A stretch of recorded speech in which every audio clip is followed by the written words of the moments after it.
Levels and loudness in 2019. How loud do you need to be, or how quiet do you need to be? Here's my quick and simple guide. So online, you'll hear a lot of people saying about -14 LUFS. Now, I've been mastering for 25 years. I've been there when it started at about -14 and stuff, which was in the sort of CD days of the mid-90s.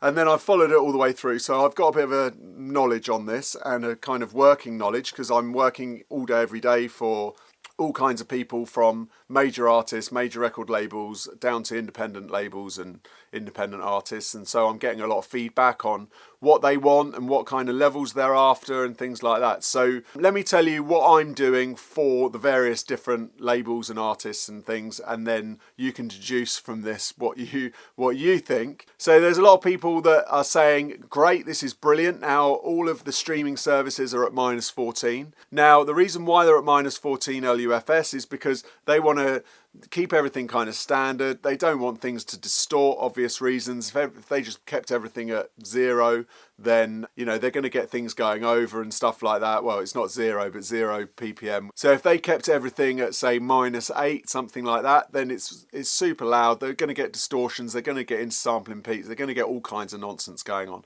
So for them, it's best just to keep it at -14 LUFS. Keeps it at a sort of standard level. It's not too quiet. It's not too loud.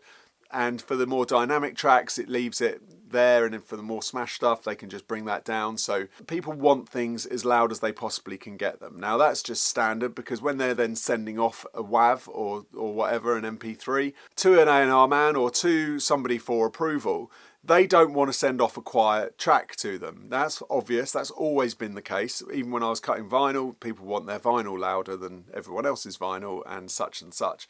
Everybody has always wanted it loud. They still do. So I am then having to master it so that it's about -8 LUFS. And that's the kind of standard. Most people want it about -8. Now there are dance people that want it at -4, -6. It's a lot harder to get it that louder. It is possible, but you need to have the right mix where there's a lot of space, because as you're pushing things in, you're going to need some space to get it louder. And also the instrumentation needs to be correct, because a lot of analog sort of acoustic instruments have got harmonics going on. So as you start pushing the harmonics together, they start colliding and you get distortions.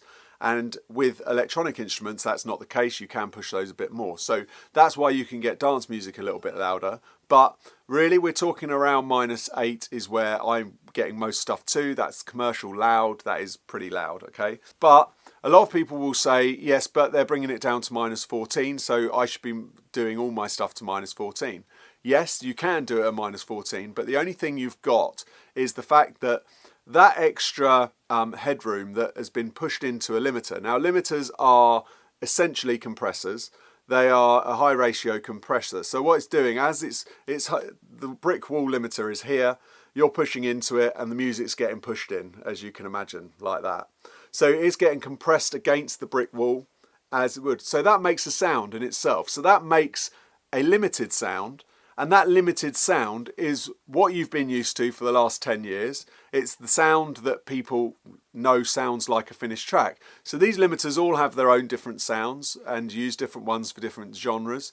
And then you use different amounts of crush, if you like, into them for the different genres. So some bands have a sound where it's quite tight and pushed, and a lot of that's to do with that limiter, which is essentially a compressor, remember?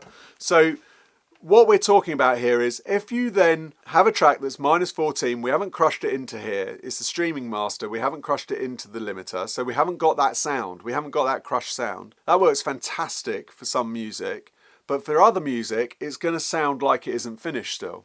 So when you bring the level down, yes, it's going to be super dynamic at -14 and be moving, lovely. This one here is going to be a crush sound, and it's not going to be moving, but it's going to still be at -14. Well, this has got the sound that you think sounds finished, and the one that's really dynamic has got the sound that you think doesn't sound finished. So that's the difference between the two things. Now, different genres, the dynamicness works really well for orchestral stuff, or, you know, very, very dynamic type music like that, or, you know, guitars. If it's very acoustic music, then yeah, having it so it's just tickling the limiter and it's hitting about -14. Oh, for fuck's sake. Where was I? So For acoustic music, it's great because it's moving and you get that kind of dynamic sound, which is nice.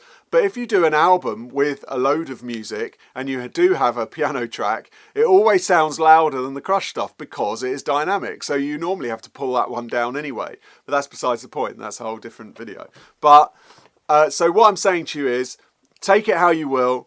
Either master it with a limiter on it, which is going to sound loud and pushed and crushed, if that's the sound you want, if that's what you like, or master it so it's -14 without the limiting on, and then you're going to lose that sound. So my point of this is when you're against all those other tracks that have used that amount of limiting and used that crush sound and like that crush sound, your sound is going to sound different. Now, if you like that sound, great, you're going to have a lovely dynamic track. If you don't like that sound and it doesn't sound finished to you when it's up against everyone else who's doing it at -8, which is what all record labels do their music to, then it's not going to sound finished, and you're going to then, as a mastering engineer, normally you'll write to me and say, I've got it on Spotify, I've got it on all these different places, and it doesn't sound as a commercial record or as finished as the other tracks. Now that's the reason why, because of the limiting, and the limiter is the compressor, so it's that compressed sound. So that is why it doesn't sound on Spotify or these other channels that have pulled it down to -14, the same as other tracks that have been crushed to -8. So I hope that explains it. I hope that explains what's going on with Loudness in 2019. In an ideal world, yeah, everyone would be down low and we'd all be bouncing around, but it's not an ideal world, and I don't think it ever will be. So do your music how you think it sounds best.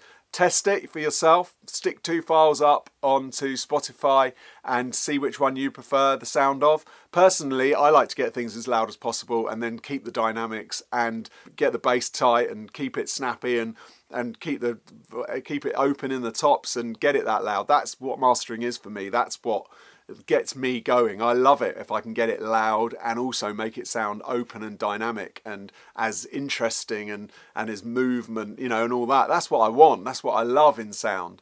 So, you know, sometimes when I just leave it at -14, it's a bit like, it's a bit boring. It doesn't have that same like edge that I like. So yeah, that's me. But yeah, if you've got any comments on this, I'm sure you have. A lot of people have always got an opinion on Loudness, always have done.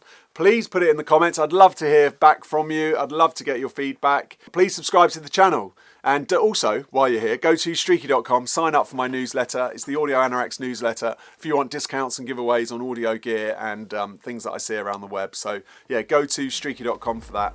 Thanks for watching. Till next time, goodbye.